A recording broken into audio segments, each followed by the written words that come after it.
Hello students, in this lesson let us discuss about the size of the aprons and in particular the systems of the aircraft parking. So this is the third point in which the size of the apron will be fixed.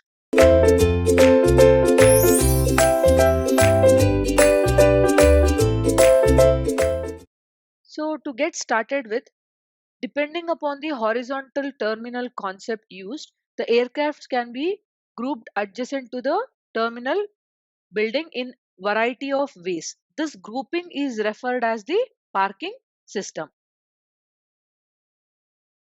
and they are of four types. The first one is the frontal or linear system. The second one is the open apron or transporter system. The third one is the pier or the finger system, and the fourth one is the satellite system. Now let us study about each one of it in detail.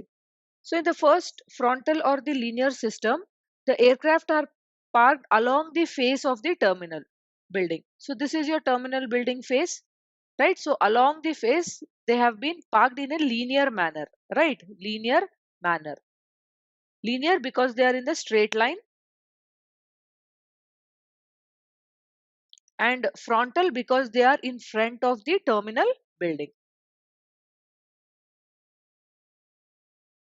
So this is the most simplest type of the aircraft parking which we can see. But this is adopted only in case the airports with low airline activities. If there are very high number of airline activities, then we cannot go with this particular type of parking system. Okay.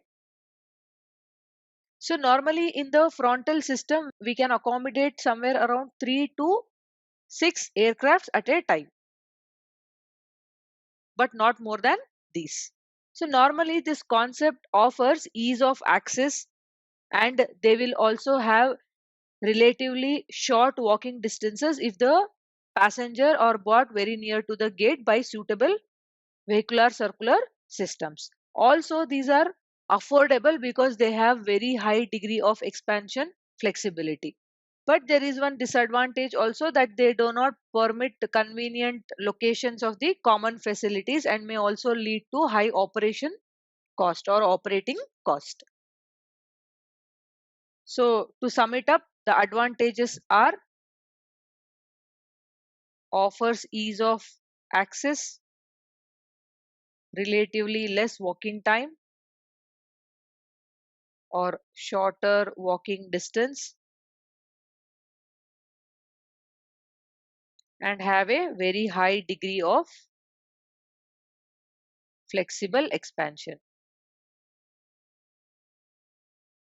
And the disadvantage is that they have high operating capacity, high operating cost. Okay, moving on to the second one, it is the open apron or the transporter system. So in this system, the aircrafts are remotely located in rows. So if you can observe, there are many rows, right? Like this, they will be placed.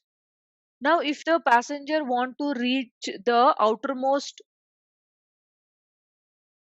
row, he has to walk along a long distance. So that becomes an disadvantage.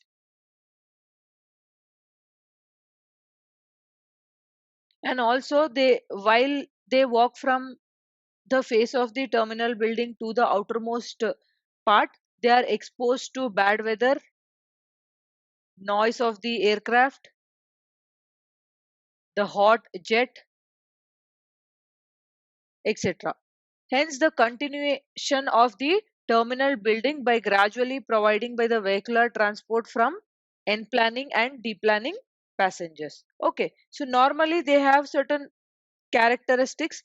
It is possible to separate the aircraft servicing activity from the terminal building. So because they are at a farther position, and it will permit the capability to mount an aircraft in and out of a parking position under its own power, and also it has a flexibility of providing additional aircrafts to park in their position whenever there is high demand.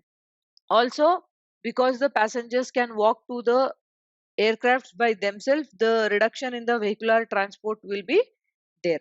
So these are all the characteristics of the open apron or the transporter system, right? They also have certain advantages, like the capital cost or the cost with which these parking systems can be made is very less, and they are flexible, so we can add any number of aircrafts and remove any number of aircrafts at a given particular time. Then also the movement of aircrafts is also easy in this particular type of aircraft parking, right? So along with these two disadvantages, there is a disadvantage that there will be a delay for the vehicles if not properly coordinated, and then the processing time will be very huge in this particular type of parking system. Okay, because the passengers may not reach by time by their own walk. Okay, so moving on to the third one, it is the finger or the pier type of system, wherein you will have an extension of a pier from the main terminal building. So this is your main terminal building. From here there will be an extension of a pier. Now these type of pier or finger systems are classified into three types based on their shape. So the first one is the T shape, wherein the pier is in the form of T. You can observe here, right? The second one is the straight shape. It's just a straight line like this. And the third one is a Y shape. So here the pier is in a Y shape. Normally what will happen? Each pier will have rows of aircraft gate positions on both the sides like this, and the aircrafts are usually arranged along the axis of the pier in parallel or in nose-in parking alignment. So we have to either park the aircrafts in parallel or nose-in arrangements around this pier. So the advantages of going for this type of pier are they are very economical, because they just need a small pier construction and will accommodate more number of aircraft at a time, and the expansion of these particular type of parking system is very easy, right? But the disadvantage is that the walking distance will be more because they are away from the crib of the aircraft, right? Moving on to the last type, it is the satellite system. So normally the small buildings that are located on the apron are called as your satellites. So you can see here in this figure, these are the satellites. In the apron, you have small buildings like this. These are called the satellites. Normally, if you want to reach these satellites from the terminal building, you will use the connector. The aircrafts will use the connector to reach them, and these connectors can be above, below, or on the surface of the ground. Now the advantages of using this type of parking system is that they will have lot of common facilities that they can use together, and in this if you observe they are parked in different directions, so one will not affect the other aircraft movement. So a simple mounting activity can be done because there is no disturbance of one aircraft onto the other aircraft, right? These are the advantages. Moving on to the disadvantages, the initial cost is very high for constructing these type of parking system. Then they have lot of discomfort to the passengers because the walking distance is very huge in this particular case, and because the walking distance is very huge, what will happen? The passengers are exposed to the severe weather conditions, noise, jet blast, etc. And also they'll have to carry their baggages from the terminal building to the satellite building.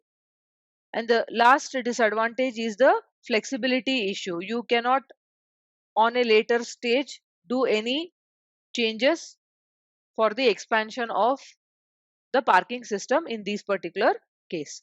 So this is about the system of aircraft parking. Hope it is clear to you now. Thank you.